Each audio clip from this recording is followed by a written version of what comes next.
Hey everybody. How y'all doing? Practicing our social distancing today, are we not? My name is Jonathan, and I am just so honored and privileged to be here today with you. Now, before I do my thing, hey, I just want to give a quick shout out to the multifaceted collaboration of departments and individuals who made this happen. Building a more just and inclusive world is the social justice issue of the 21st century. And wrestling with which humans we call normal and which humans we call not normal is central to building a more just and inclusive world. So I want to recognize the multifaceted sponsors of this event, and I want to ask you to give them a big old round of applause for making it happen.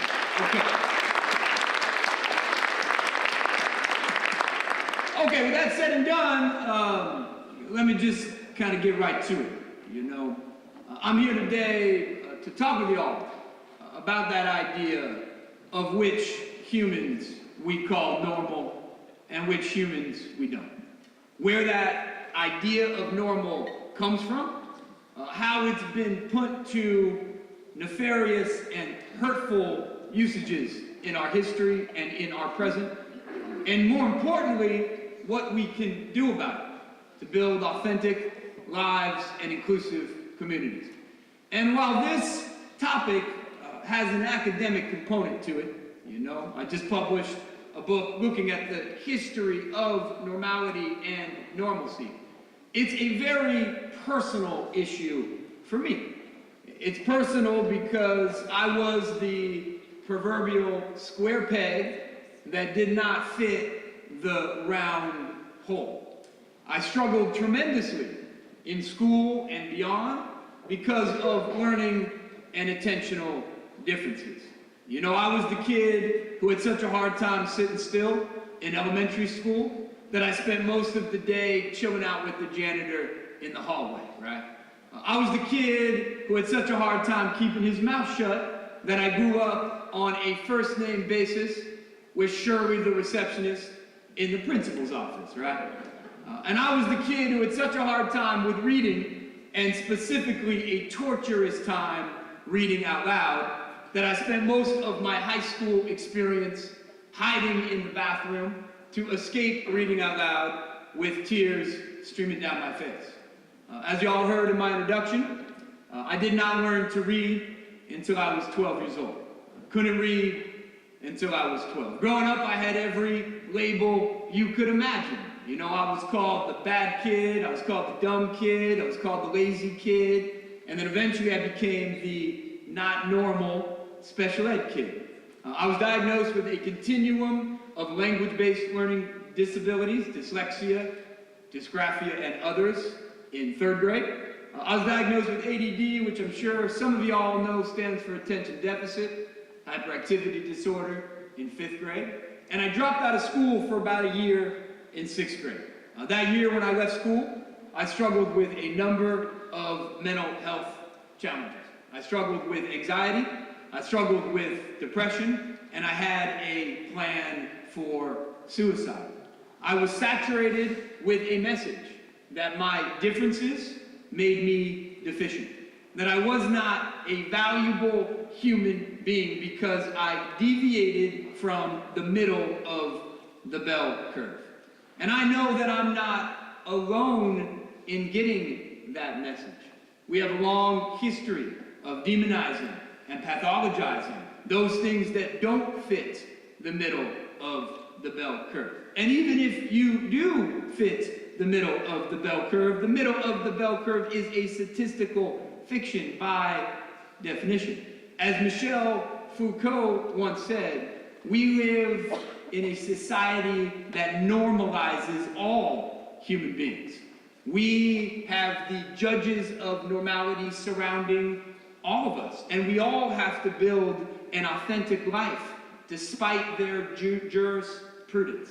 So what I want to talk with you today about is how we can build that authentic life in spite or around the imperative to be and act normal. So what does that process look like? What did that process look like for me? Well, first of all, that process started with understanding and challenging the way that the myth of normality has been used to pathologize people outside the middle of the bell curve. You know, I remember when I was first diagnosed, right? And to pathologize is to turn something into a sickness or a disease. And I remember when I was first diagnosed, right? And the school psychologist called me and my mom into her office to give us the results.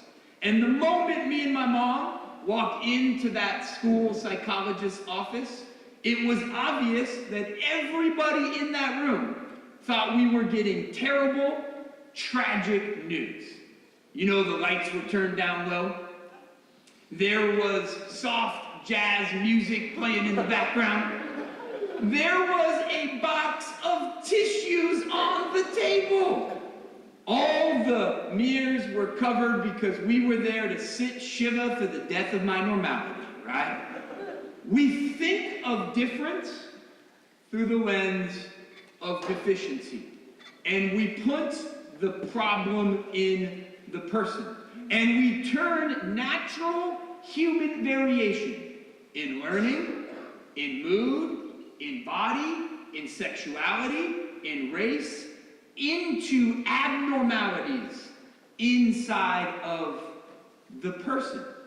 We call the person with the difference the problem, when the reality is it's not the difference that's the problem, but the way the difference is treated in institutions designed for the myth that we should all be the same. Let me use my life experience as a way to illuminate that paradigm shift in what or where we call the problem. You know, let's take this thing of atypical attention span. We are all on a continuum of difference when it comes to our attention span.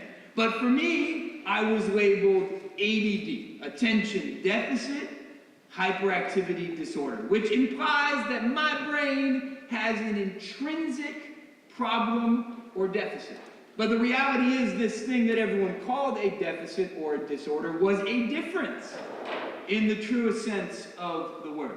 A difference with challenges and a difference with good things. You know, I'm not naive about the challenges that come with having my brain. Y'all know I struggle with executive functioning to this day. I struggle with organization. I have explored the feasibility of stapling my car keys to my forehead, okay? I got that. Those are very real challenges, but you know what goes hand in hand with those challenges? A whole bunch of good things.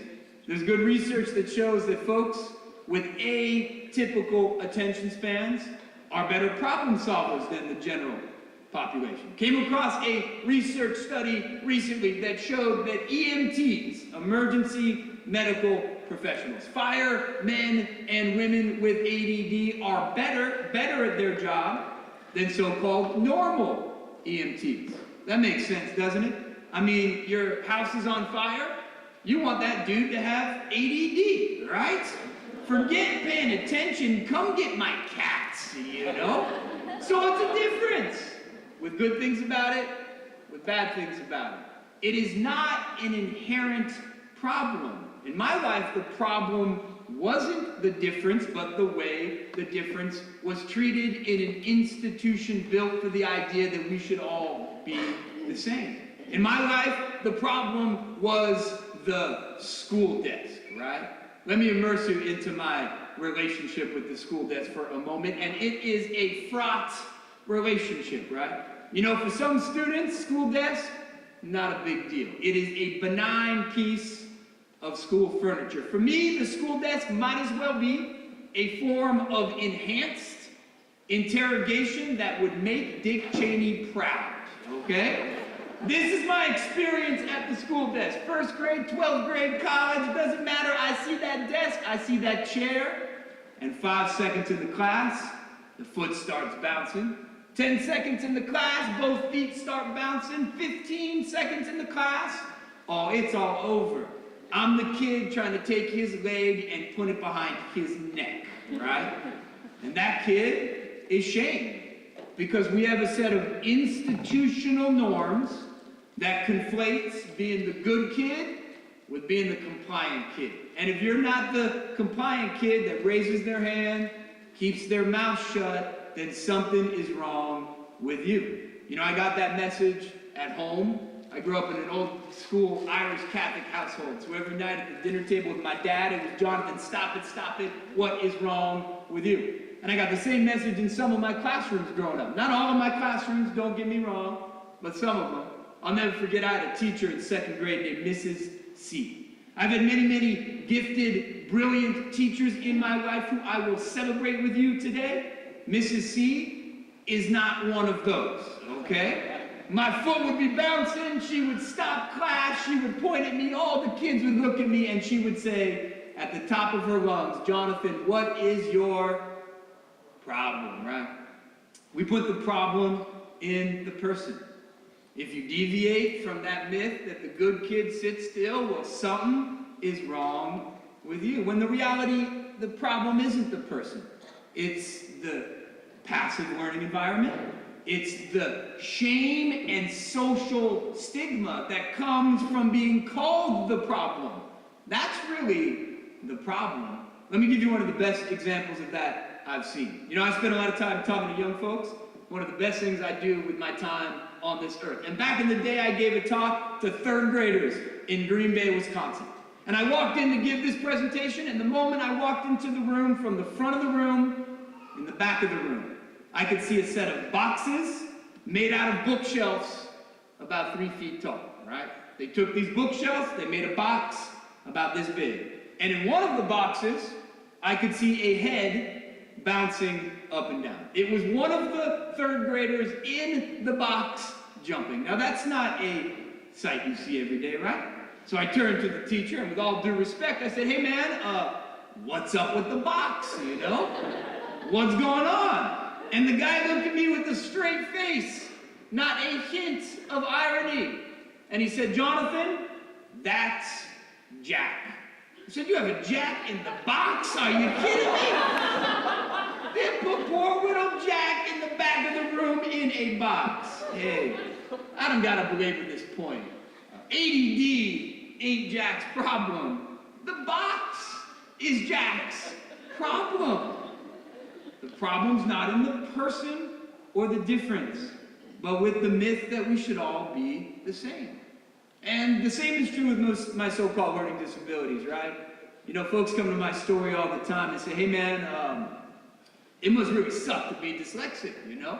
That must be a terrible thing, but the reality is, it isn't. It's a difference, right? A difference with challenges, a difference with good things about it. I'm not naive about the challenges that come with having this neurobiologically based learning difference. You know, I struggle with spelling to this day. Hey, I went to Brown University, got an honors degree in English literature, and I spell at a third grade level right now. I struggle with reading to this day, right? I read in the 12th percentile. I confuse words that look alike. Who and how look the same to me. Horse and house look the same to me. When I went to college, I thought Brown offered a class in orgasmic chemistry, okay? Imagine my disappointment on the first day of that class, right? So hey, I got it, you know, those are very real challenges and very real limitations that not everybody has. But they are not my problem. My problem was being made to feel stupid because I didn't have the so-called normal brain. That was my problem. Since the middle of the 19th century, we have had a very narrow definition of what constitutes intelligence. We confuse a very narrow band of academic skills with being smart. And that leaves so many human beings out. Don't know about y'all, but some of the smartest people I've ever met, guess what? They didn't read well, they didn't write well, they didn't spell well, but guess what? They could rebuild the car engine from scratch. And that person is just as intelligent and just as valuable as that person with a PhD. That narrow definition of what constitutes intelligence, based on a set of fictional psychometrics and IQ testing emerging within a context of what is normal and what is not. That's the problem. But not just that in the abstract. The problem is how that notion of the normal smart person gets institutionalized in our practices. Because if you don't got the so-called normal brain, guess what? You find yourself in the dumb group. And if y'all remember the dumb group, hey, let me ask that question differently. Because the reality is we all went to schools that had the smart group and the stupid group. They didn't call it that. It wasn't intentionally or inherently malicious, but it was there, wasn't it? Who remembers reading groups growing up? Any of y'all remember those reading groups? Hey, can I ask y'all a question about those reading groups? Was it ever hard to tell which reading group was the smart group and which reading group was the not smart group? It wasn't hard to tell, right? You have the blackbirds over here, you have the bluebirds over here, and then over in the annexed trailer building, you got the sparrows, you know? Come on now, we ain't fooling anybody. Let me put it this way. When I was growing up, everybody knew that my group was the dumb group because my group was a bird that did not fly, okay? It was an ostrich and it ran quickly, you know? And I was chewing out with C-Spot Ron, and everybody knew that the condors were the smart group because the condors were reading War and Peace, right? It ain't hard to figure out. And the worst thing about it is, hey, I know I'm in the dumb group, sure. But who else knows I'm in the dumb group? Everybody else knows I'm in the dumb group. Some of the worst memories of my life were going over to the other side of the room to pick up my little book. And let's be honest, C-Spot Run, not a bad book, right? Nice narrative, nice moral tale, but you don't want to be caught dead with Spot when you are 14 years old now, do you? Spot's going in the shirt, Spot's going in the backpack, because as I walk by all the other kids, I hear it. I hear, Jonathan, go back to your dumb reading group. Jonathan, go back to your stupid reading group. Jonathan, go back to your retarded reading group, a word which should be treated as the moral equivalent of a racial slur, but is not in most communities. Because we've all been steeped in a narrow definition of what constitutes intelligence. We've all been taught and acculturated to judge people by that narrow definition of intelligence, to sort folks into who is normal and who is not. So that biological disqualifying of human beings, based on their ability to meet the bell curve, has a long history and a nefarious future. Because it wasn't just me, it wasn't just folks like me, it was whole swaths of humanity who were called not different, but deficient. When normal emerged as a social force in the 19th and 20th century, people with atypical sexualities were pathologized and their behavior criminalized. In the height of slavery in this country, an enslaved African who ran away was pathologized as having slave running away sickness, an actual diagnosis at the turn of the century. And if you didn't have that notion of being smart, you were called feeble-minded, and you found yourself institutionalized at the greatest rates in human history in this country. So the judges of normality use that fictional construct to sort folks into categories, and those categories wound people deeply. But not only is normal used to sort folks, rank them, and judge their value as human beings. It's also justified by using it to fix that person. You know, if you find yourself on the wrong side of normal, if you find yourself as somebody pathologized, not as different but deficient, there is an entire remediation industrial complex that surrounds you. A relentless commitment to make the square peg fit the round hole. And I'm here today because I had some folks in my life who rejected that relentless message that if you're different, you have to change who you are. You know, one of those people in my life was my mom. I'll tell you about my mom real quick, you know. Wouldn't be here if it wasn't for my mom, right? Let me give you a mental image of Colleen Mooney so you can see her in your mind, right? My mom was dismissed, was looked down upon through most of her journey as a human being. She was dismissed and looked down upon for a whole bunch of reasons. On one hand, my mom, not a tall woman. On a good day, in high heels, on her tippy toes, my mom is 4'11", right? Little Irish bulldog, you know? So folks look down on her for that. My mom, a daughter of immigrants, right? Her parents, my grandparents, right off the boat from Ireland, working coal mines in Montana, and then cleaning rich folks' homes in San Francisco. You know, my mom, she struggled in school, you know. My mom was called stupid, crazy, lazy, just like I was. And she dropped out of high school, never graduated, didn't go to college. She had my brother when she was 16, my sister when she was 17 and a half, and my other sister when she was 19. Found herself a single mom on public assistance, so people looked down on her for that. And lastly, my mom was looked down upon and dismissed because she had a very funny voice. Very high-pitched, squeaky voice. My mom totally sounds like Minnie Mouse. My mom totally sounds like Minnie Mouse. So people didn't take her serious, right? You know, she wasn't tall, she wasn't wealthy, she wasn't educated, she sounded like Minnie Mouse. But my mom, she cursed like a truck driver, okay? And let me ask you a question. If you were a principal or a teacher, did you want cursing Minnie Mouse in your office? The answer to that question, if you are at all confused, is no, okay? But guess where my mom was?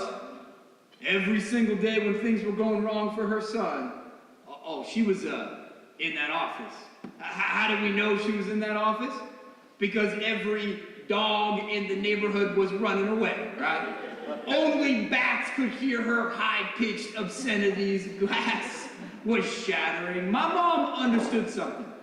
Intuitively, not from reading it in a book, in her soul. She understood that I didn't need somebody in my life to fix me.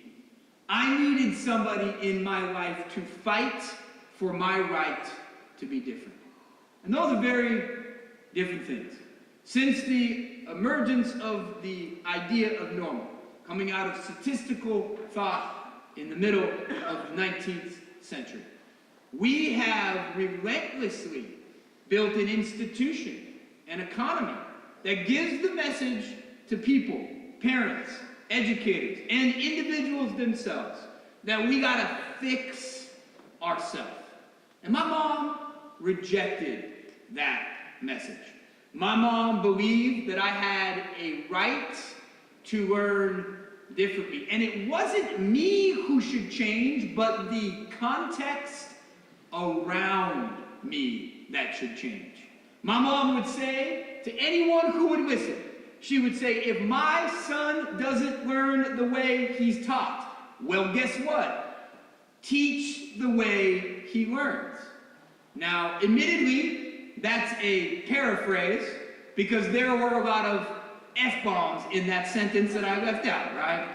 But she fought for this radical idea that the problem's not in the person, the problem isn't with the person with differences, it's in our normalizing practices, our normalizing institutions. And what should change is the environment around people to include them as they are. And that's our future together. We need to be advocates for people's rights to have different brains and bodies, to not get the social message that they are only valuable if they fix themselves, and celebrate them not who they should be, but for who they are. But ultimately, we need to be advocates for universal design of our institutions, designing our educational practices not around the myth of normal and the middle of the bell curve, but ultimately around the reality of human difference. And it's that commitment and it's that advocacy that fundamentally changes people's lives. Let me give you one of the best examples of that I have seen. You know, there is a movement out there right now in the world and in the private sector in particular to be inclusive of folks with neurodiversities, autism, and Asperger's. There's specifically a movement of private businesses to hire computer programmers with autism or Asperger's. Not a charity, but a business. A business that sees value where other people see deficits and problems. And that makes sense.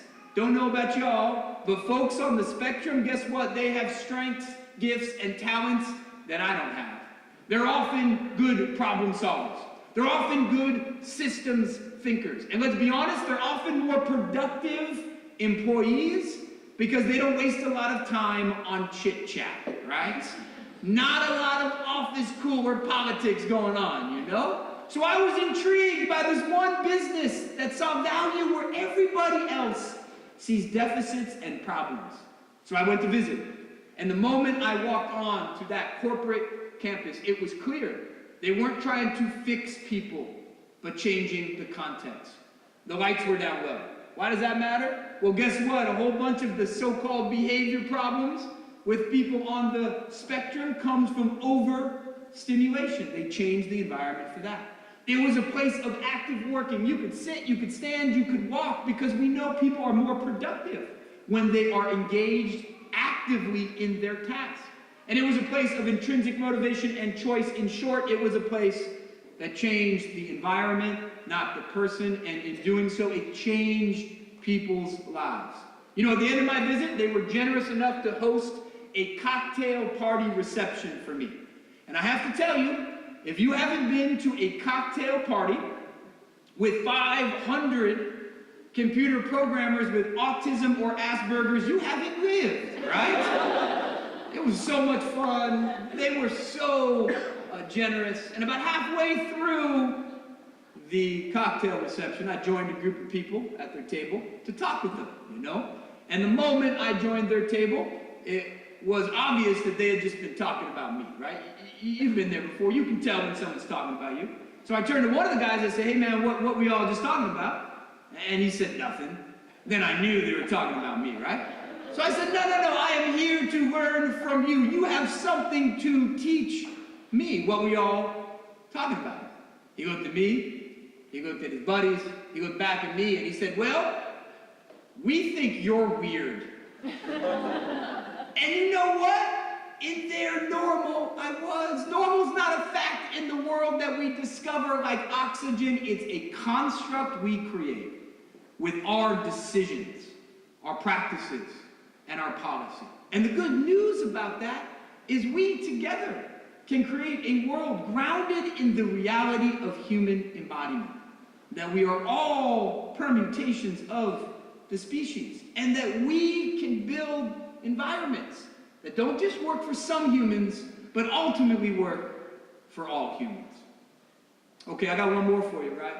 You know, that journey of transformation and change, it is about understanding, critiquing the way that normality has been used to turn differences into deficiencies. It is about understanding how that problem in the person has led to an ecosystem, economy, to fix the person. And that damages people's souls. But last and not least, resisting this idea of normal as a way to live, as a way to define your loved ones, the people you care about, requires us to reject it as a concept. You know, it's tempting to say that we can have a new normal, But the problem is, normal is always contingent upon what it is not. You can draw a bigger circle, but to have an inside, you gotta have an outside. It is a statistical fiction that by definition cannot exist in the world. And it requires a different lens, a different ethic, an ethic of valuing difference as essential. And it requires us to reject forcefully that idea of normality. So I want to end my time with you with a quick story about the power of rejecting it as a way to define somebody's worth. And this comes from an organization that I co-founded as an undergraduate at Brown University. At Brown University, I co-founded something called Eye to Eye. Eye to Eye is a pretty straightforward thing. It takes adults, college students, high school juniors and seniors, with learning and attentional differences, and it matches them with children that have similar learning profiles. It's not a tutoring program. It's not a fix the kid program. It's a give somebody hope for their future program. You're not alone. You have community. You're okay as you are. So Eye to Eye right now, 60 colleges and universities in this country, on 60 campuses. But when we started, there was only 5 of us. Not 5 campuses, not 5 universities, 5 Brown University students, 5 third graders in a special education room on the south side of Providence, talking about being different. And I'll be real with you, it was a fake it till you make it kind of moment, right? You know, we had no idea what the hell we were doing. We showed up and we just paired off. And I was paired with this young man named Julio, and I shared my story with him for about 15 minutes. Listened to his story for about 15 minutes. And then I took a break. And I walked around the room listening to the other conversations. Because it was my program, I had to make sure it was going okay. And the first group that I came to observe, they were quite a sight to see. The third grader, his name was Philip. And Philip was a hurting kid. Philip had school phobia. Don't know if y'all know what that is, but it ain't complicated. He hides under his bed every morning, begs his grandma not to make him go to school. Philip is so anxious at school that he's developed an anxiety tic where he rubs his left eyebrow raw. So when I met Philip, the kid had no left eyebrow.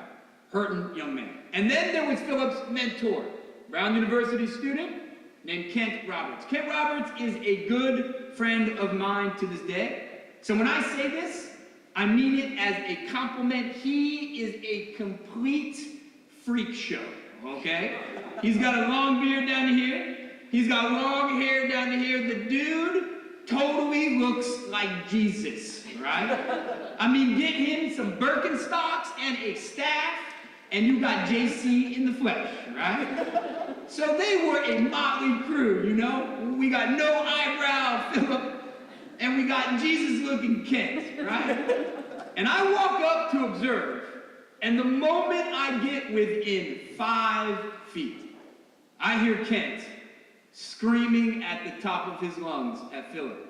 And you gotta remember, Philip is 9 years old. I'm in a public elementary school, and Kent is screaming, Philip, if you learn one thing in Eye to Eye, you have to learn that normal people suck, Philip. They suck. That's not what Jesus says, man.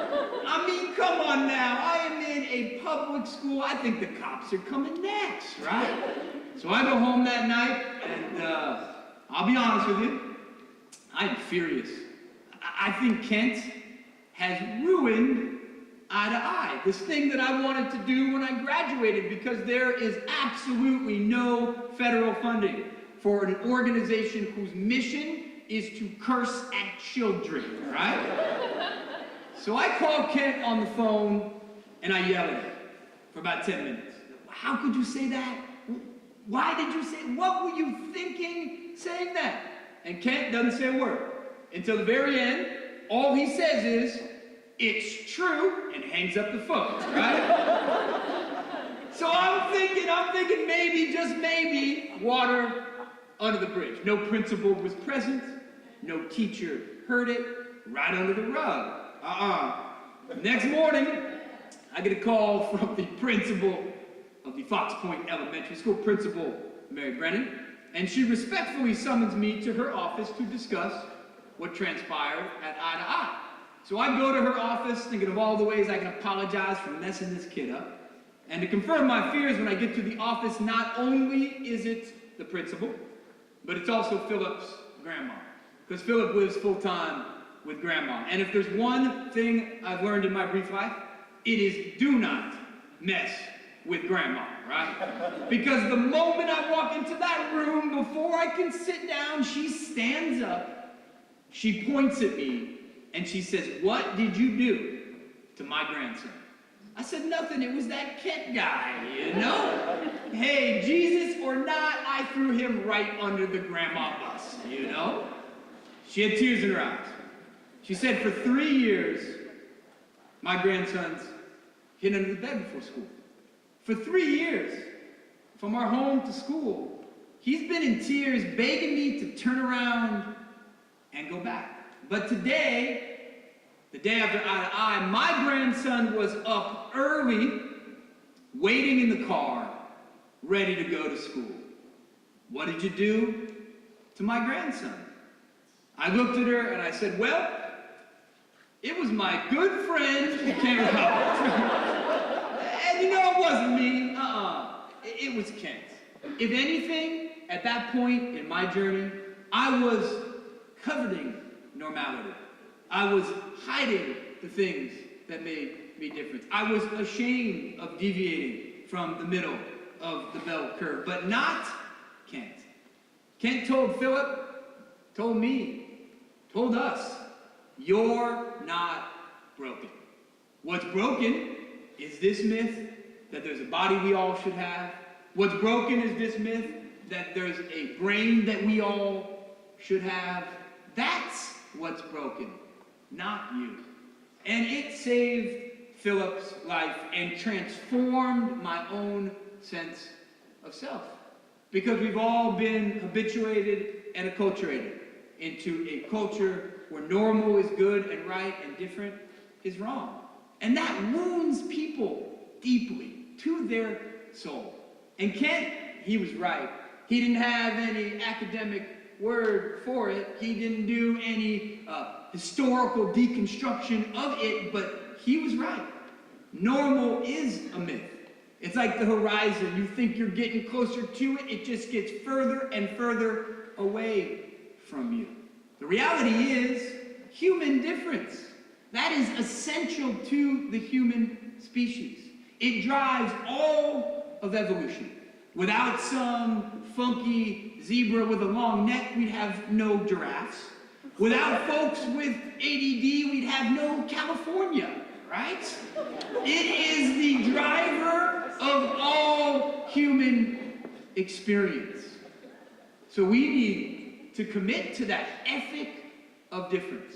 To see people with atypical brains and bodies as valuable to the world, not despite their differences, but because of them. Because you all, everyone in this room, are singular, essential permutations of the species. The only normal people are people you don't know very well. The moment you get to know another human being, it is their differences, their fallibility, their vulnerability that constitutes our humanity. And each and every one of us have a right to be different. Okay, thank you all so much for listening to me talk. Super appreciate it.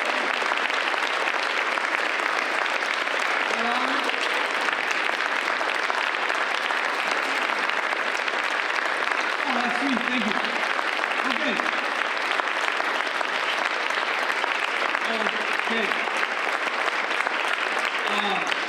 So we have some time for Q&A, and then as mentioned, I'm gonna hang afterwards. If you want to come say hello, if you want to come do a handshake, a big hug, or something like that, you know, just kidding. But I am going to hang out. If you want to come and say hello, and you got a question that you want to ask that's personal, that you don't want to ask in a big old microphone like this, we'll make that happen. I'm also going to give my email address, all that good stuff, right now, because I know many of you all need to move on in your day, which is super cool. So if you have to go, you want to stay in touch, 2 things. All the social stuff, Instagram, Twitter, all that good stuff. It's the same handle. It's the Jonathan Mooney. Or you can go old school, hit me an email. It is my name, which is Jonathan Mooney, one word, lowercase, at me.com. The Jonathan Mooney on social, jonathanmooney@me.com. We'd love to hear from you, and now I welcome any and all questions with the time that we have. Right up front, what's up? Hi, I'm Marina. I'm a junior here. I'm a neuroscience major. Right on. And I just wanted to know more about your thoughts on, I'm still forming this question. Yeah. So more on your thoughts on whether it be the ethical, the moral, the occupational responsibility of psychiatrists to shift from this mental health system that is very much based on psychopharmaceuticals and this like one-stop convenience store kind of treatment to a more functional and therapeutic form of treatment, especially for kids diagnosed with ADD, ADHD very early on. Right on. What a beautiful question. Really appreciate it. Couple things in that question. One, the ethical, moral responsibility and opportunity for folks in the helping professions. Let's say that broadly. Educators, psychologists, psychiatrists, occupational therapists, all of those folks, at no fault of their own, good people, stuck in a flawed paradigm, are all wrestling with and trying to unravel that long history of not just calling difference deficiency, but calling it abnormality. Why does that distinction matter? Because if you look up the word abnormality in any dictionary, it means to deviate in an unhealthy way. It's a medicalization, which leads us down the road of medical solutions, as you rightfully articulated. Down the road of a pharmaceutical industry looking to treat mood like it's a disease, a virus-based disease, leads us down a whole deficit orientation that looks at what's wrong with people and not what's right with people. So what is the ethical obligation? Well, the ethical obligation is to flip that script and to be a different type of practitioner. And everyone in that helping profession ecosystem has an opportunity to do that, and it matters tremendously. And some of the low-hanging fruit, because that sounds kind of like a big thing with historical baggage attached to it, but there's day-to-day things we can do. You know, let me go back to what I said about that diagnosis moment, right? You know, I walked into that room, everyone's seeing me through the deficit pathology lens, so it's a tragedy. Doesn't have to be that way. I had a teacher named Mr. R. Wader who said to me, "Hey, Jonathan, I heard you're dyslexic. Congratulations. The dyslexic brain kicks ass, man." How different is that, right? Like, that's our language. Language matters. Framework matters. We all have a chance to flip that. There's deeper ways, but it's a place to start. And then, what should take its place? What should take its place is a set of institutions and practices that are about not treatment, but healing. Not changing the person, but building a context in which all people thrive. That should be our work together. So you, in your future, if this is a personal question you ask, or all of our future, we need to be advocates in that sense, not just professionals, but advocates trying to advance the state of the field, advance the state of knowledge, and advance what we think about when we think about being a helping professional, and being not just a helping professional, but a healing and empowering professional. That's what we should be all about. Okay, thank you so much. Thank you. You're awesome. Appreciate your question. What's up, man?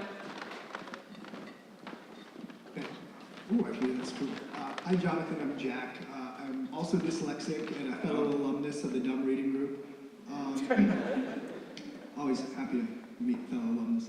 It was, I wanted to say, I got into this school without submitting my SATs.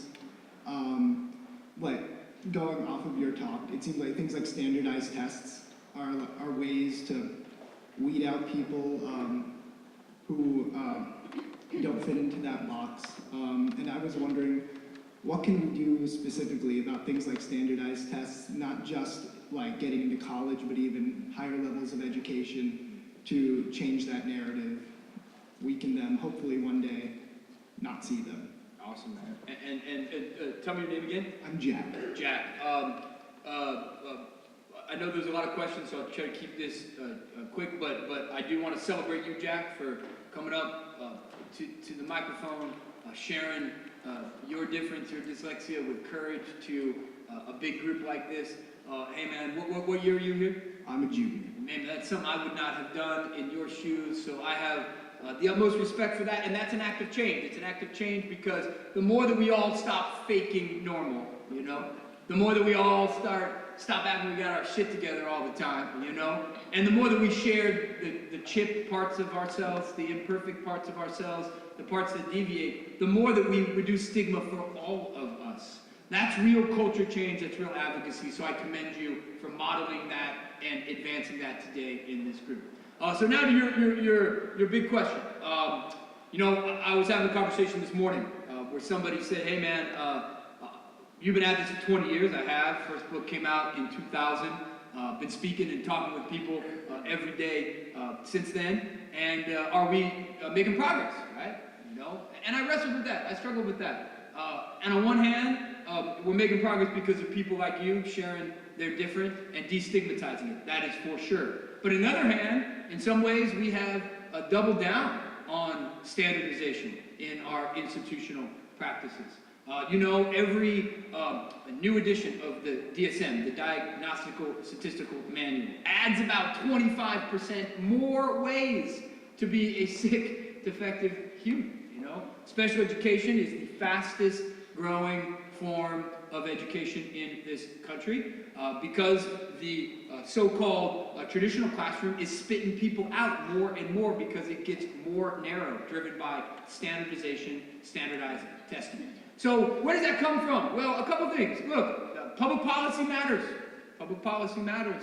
Who we vote for matters. This is a nonpartisan statement to make. No Child Left Behind, which gave us standardized testing as we know it. Gave us teachers at no fault of their own, knowing not their children's names, but their test scores. I literally heard that across the country over the last 20 years. It comes from somewhere. It came from Senator Edward Ted Kennedy. That's who sponsored that legislation in the Senate, and eventually was doubled down on by Barack Obama and his administration. So who we vote for matters, but more than that, how we hold them accountable for education policy that fundamentally embraces the type of world that we want to have, that matters a lot. I do want to say that your journey here, that matters. An institution that was flexible enough to modify its requirements and not require a standardized test and make exceptions for the folks on the other end of the bell curve. Let's celebrate that. And let's celebrate that as a model for many others which are joining the test optional movement. There are many other colleges and universities. And last but not least, let's advocate for portfolio-based assessment. You know, hey, tests are cool, you know, that's one way to measure somebody. An essay is a way to measure somebody, so is a project, so is a presentation. Let's gather all of that information and let's give people a full, authentic view of who they are as humans, their strengths and weaknesses, and not just use one measure. Okay, man, appreciate you. Thanks so much. What's up, right up front? Hello. Hey, how you doing? Wonderful. I'm David Leibowitz. I'm a sophomore moral psychology major, environmental studies minor. I have ADHD, anxiety, and a little bit on the spectrum of autism. And I have two questions, but I guess I'll just start with one based off exactly what my friend said. How exactly, so schools are obviously now in college, and when I was in boarding school, offer accommodations for testing and other things for people with I think also now a big movement is trying to talk with people with chronic illness. Yep. And how they, and also people who need dogs to comfort them. Yep. How do we take away that stigmatization and how should schools adapt with their mindsets on accommodations? Yeah, man. What a beautiful and insightful question. Let me before I critique, let me be positive for a second. Accommodations for folks with atypical brains and bodies, which is a civil right granted by the Americans with Disabilities Act, was a radical idea, right? The radical idea was it's not the person that should have to change, but the environment that should change. That we should be able to build ramps to create access for people as they work. That is a big idea. But, as you rightfully pointed out, accommodations can be stigmatizing, right? I know as a young person, throughout my educational journey, I resisted using those accommodations because I didn't want to be that kid or those kids or the dumb kid, right? And I know that when I could get over that and use the accommodations, I was on a different academic journey. You know, that made a difference for me. That's my journey from the kid in the hallway to Brown University was facilitated by knowing how I learned, using the accommodations that were my rights by law. But here's the thing, while accommodation as a concept was progress, it has a little bit of a negative connotation to it, doesn't it? You know, let me put it this way. It's kind of like the word tolerance, you know? We tolerate something that we don't like all that much, right? Accommodation is the same thing. You know, when my mother-in-law comes to town, I don't celebrate her visit. I accommodate her visit, right? So we need to go beyond accommodations to universal design of instruction. You know, I think that a part of the keeping all the systems afloat is about making people pathologize themselves to get their individual needs met. Why should somebody have to raise their hand and say, I'm deficient in some way, opposed to different? And I have this need as an individual human being. So the way we destigmatize accommodations is accommodations for everybody, for all. You know, in my life, speech to text, text to speech mattered a lot in my life. You know, back in my day, it was books on tape, right? The thing was so big, you had to put it into a backpack and plug it into a generator, right? But it gave me access to knowledge. But everybody should have access to knowledge in a way that's right for them. You know, in my life, the accommodation of time extensions on exams mattered a lot. Wouldn't be here if it wasn't for it. But it should matter to other people too, because when we give a timed exam, we're not testing how well somebody knows something, we're testing how fast they know it. And why is how fast I know it more important than how well I know it? Are we trying to create a generation of Jeopardy contestants, you know? So accommodations for all, man. That's what we should be advocating for. A difference is a fact in the world. We are all on a continuum of learning, attentional, cognitive, and physical differences. We are all temporarily able bodies. We will experience disability throughout our life. So let's build a world grounded in that human reality. And that's our work together. And I so appreciate you, man. Thank you for asking that question and sharing in your story. Okay.